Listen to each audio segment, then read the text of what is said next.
C'est à Mascarin, jardin botanique de la Réunion qu'ont été installées 3 nouvelles ruches en présence des élèves de 6e et de 5e du collège de la Pointe des Châteaux.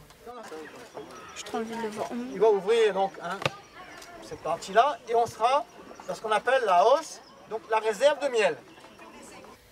Dans le cadre de sa compétence en matière de protection et de valorisation des espaces naturels sensibles, le département a validé un partenariat avec l'UNAF, l'Union nationale de l'apiculture française. Un programme d'envergure intitulé « Abeilles sentinelles de l'environnement pour la sauvegarde de l'abeille et de la biodiversité sur tout le territoire français » à travers l'installation de ruchers pédagogiques. Alors le département a tenu aujourd'hui à créer ce partenariat avec l'Union nationale des apiculteurs de France en incluant des collèges pour inculquer et aussi pour sensibiliser les scolaires qui sont nos futurs ambassadeurs dans le cadre de la préservation de l'abeille, préservation de la biodiversité. Depuis plusieurs semaines, les collégiens de la Pointe des Châteaux sont sensibilisés au rôle essentiel de l'abeille. Avec l'inauguration du rucher pédagogique, ils peuvent mieux les observer, découvrir le travail des apiculteurs et obtenir des réponses à leurs questions. Ils ont également planté des espèces endémiques et indigènes mellifères autour du rucher pédagogique. J'ai appris beaucoup de choses, J'ai appris par exemple que la reine ne sortait pas. Enfin, j'ai appris beaucoup de choses juste en quelques heures. Je trouve que c'est très intéressant. Les abeilles, c'est quand même ce qui nous permet, ça nous permet quand même de vivre nous aussi. C'est important et elles sont en ce moment assez en danger, donc il faut vraiment essayer de faire des actions pour pouvoir les protéger et pouvoir continuer alors on peut y aller avec les mains. Qu'elles continuent à butiner, etc. Et comme en ce moment elles sont assez en danger, je voulais venir parce que c'est intéressant de voir comment on pourrait les aider ou leur comportement dans leur état naturel et autre chose, des autres choses comme ça. Alors il faut être sensibilisé notamment aux abeilles et aux différents ruchers parce que ce sont, comme l'indique le nom du projet, les sentinelles de l'environnement. Sans abeilles, l'être humain ne pourrait pas être là. Et ces abeilles qui sont en fait les ouvrières de notre écosystème sont une sorte de clé de voûte de l'environnement. Donc sensibiliser les élèves au développement durable et sensibiliser les élèves à l'écologie, c'est aussi sensibiliser les élèves à l'existence et au travail des abeilles. Le département s'efforce de favoriser l'installation de ruches sur ces espaces naturels sensibles. 48 emplacements pouvant accueillir jusqu'à 40 ruchers ont été attribués à des apiculteurs sur toute l'île.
sont de petites fleurs blanches et mauves qui recouvrent toute une partie du jardin. Des mauvaises herbes, penseront certains, mais pour François Thibert, tisaneur, le zerbabouk est une plante aux vertus médicinales. Les anciens l'utilisaient traditionnellement avec une cuillère d'huile de ricin pour purger les enfants. Facilement reconnaissable par son odeur, cette herbe sauvage cache encore bien des secrets. Zerbabouk, fameux zerbabouk, à cause de son odeur de bouc, quand on froid ça y est comme ça, frotte il sent l'odeur de bouc. C'est vrai qu'un léger odeur de bouc. Très connu et apprécié aussi le petit tisane zerbabouk. Il pousse naturellement comme ça dans la nature, petit grain, il tombe à terre et des centaines de petits pieds qui poussent un peu partout. C'est vrai en abondance. Mais zerbabouk est connu pour l'utilisation, que ce soit les racines, que ce soit les feuilles, dans les traitements de problèmes de colique pour les racines. Petit marmaille qu'on a mal au ventre ou grand monde qu'on a mal au ventre. Petit racines comme ça, il coupe, fait bouillir et boire pour les diarrhées, mal au ventre. Et zerbabouk, les petits poignées de feuilles, une petite branche comme ça, il fait bouillir aussi. Ou bien il fait légèrement en infusion pour les tisanes. On a des préparations pour les brûlures d'estomac. Zerbabouk, brûlure d'estomac. Petit peu de tisane comme ça, pour 1 litre de l'eau, en infusion, un quart d'heure, 20 minutes. Boire un litre dans la journée pour les problèmes de monde qui a brûlure d'estomac. Utilisé aussi pour les problèmes de peau en bain, zerbabouk utilisé pour les problèmes de peau. Donc c'est une petite plante qu'on a de l'avenir. Dans certains pays, on a fait des crèmes pour la peau avec ça, que les vendus très cher.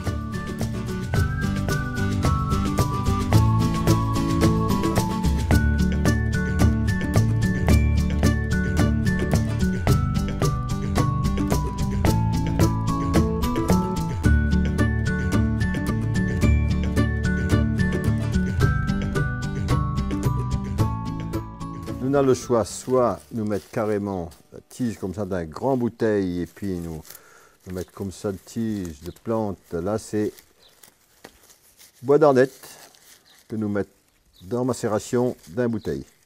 Ou bien couper en petits morceaux de coupe à ligne. Branle blanc, les connus pour ses effets macération dans l'alcool pour les douleurs. Pas confondre avec le branle que nous trouve plus souvent dans les Hauts-de-l'île. La différence est nette, branle blanc et le branle balai. Voilà. Donc pareil, nous coupons ça en petits morceaux. Tout ça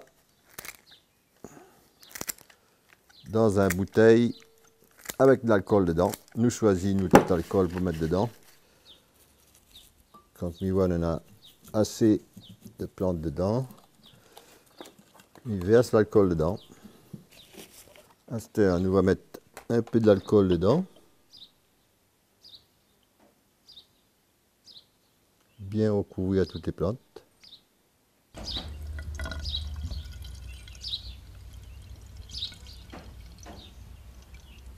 Après, boucher, laisse aller côté d'un coin où c'est qui fait chaud, ça au soleil, et puis nous retourne à lit tous les jours un petit peu pendant 15 jours. Et dans 15 jours, il est bon pour frotter, pour douleur.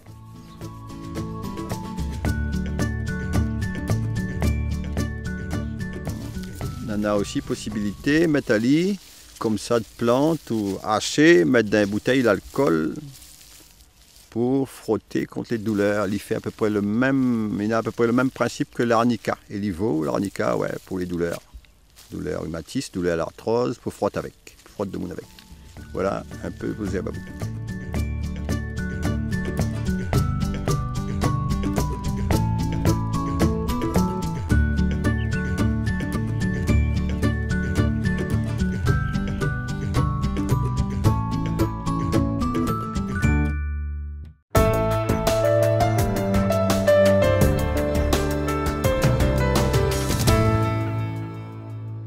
C'est à Mascarin, jardin botanique de la Réunion, que s'est déroulée la journée de l'éducation au développement durable.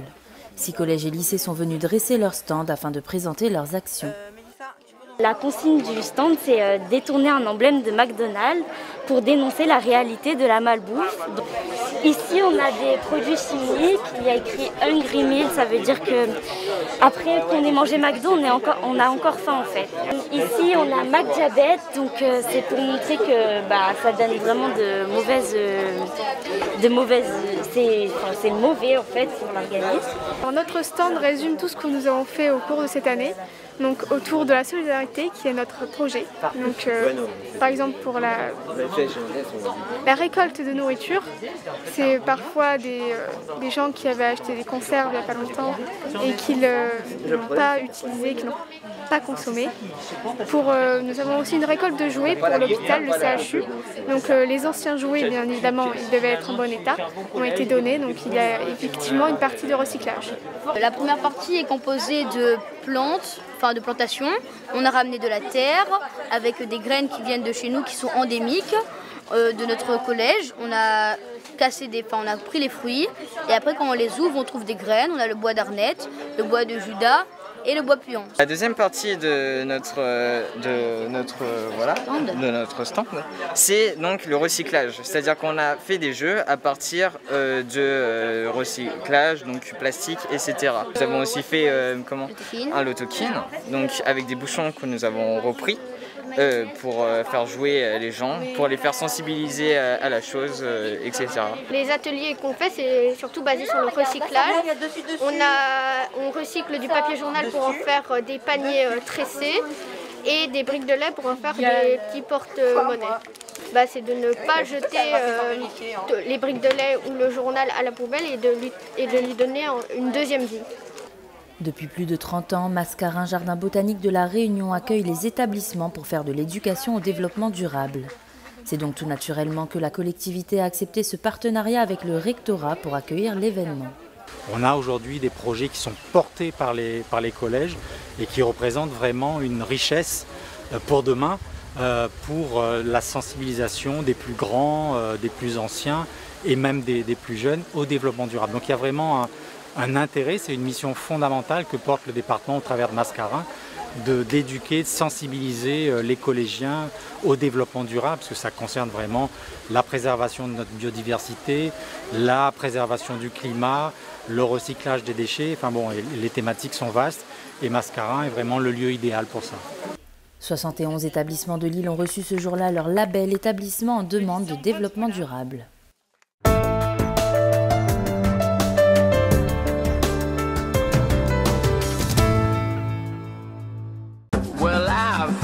Just like a child. Yeah, I feel just like a child.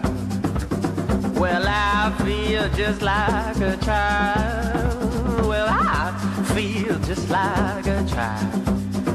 From my womb to my tomb, I guess I'll always be a child.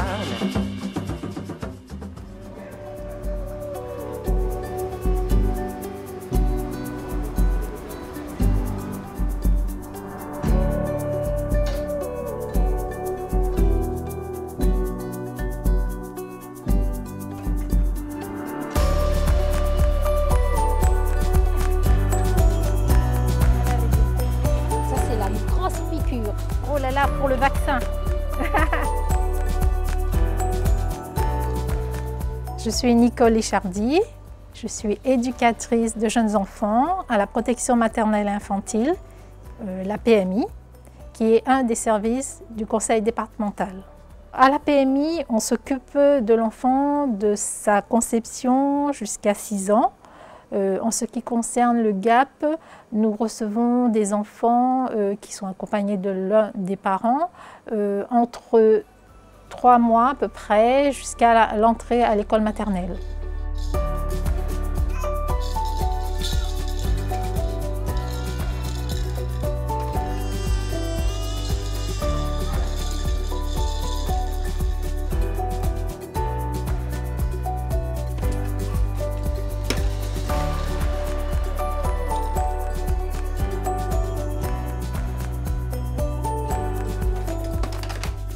Alors, le GAP, groupe d'accueil parents-enfants, est une expérience enrichissante autant pour les parents que pour les enfants, Ça permet les échanges entre les parents et les professionnels, mais aussi entre les parents eux-mêmes.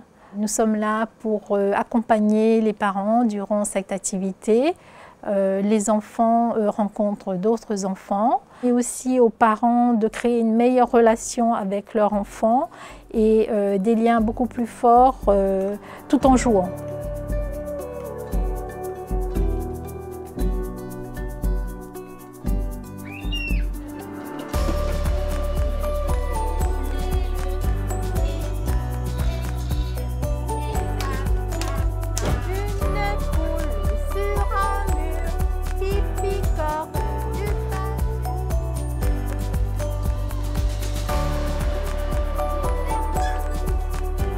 Ça permet aussi aux enfants de développer leurs capacités, en priorité la motricité, le langage, l'intelligence.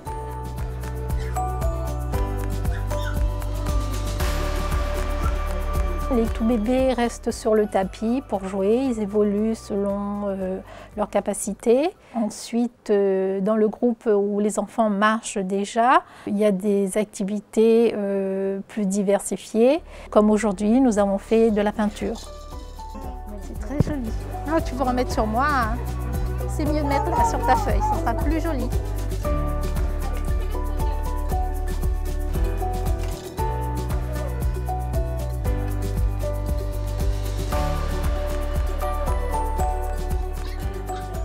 Alors pour chaque groupe d'enfants, nous adaptons les jouets en fonction de leur âge. Donc les bébés, ils ont des petits hochets, ils ont des jouets à bascule, des jouets facilement manipulables, tandis que les plus grands, ils peuvent avoir des puzzles, des Lego, des petites voitures. Voilà, c'est en fonction de l'âge de l'enfant.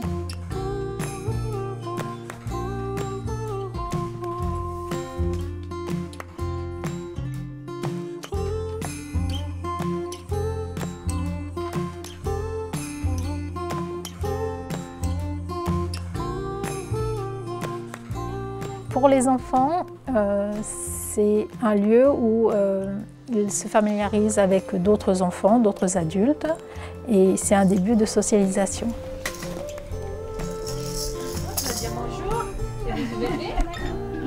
Les parents se sentent plus en confiance dans l'éducation de leur enfant puisqu'ils bénéficient de l'expérience des autres parents, mais aussi de l'aide des professionnels qui sont là pour les guider dans leur rôle parental.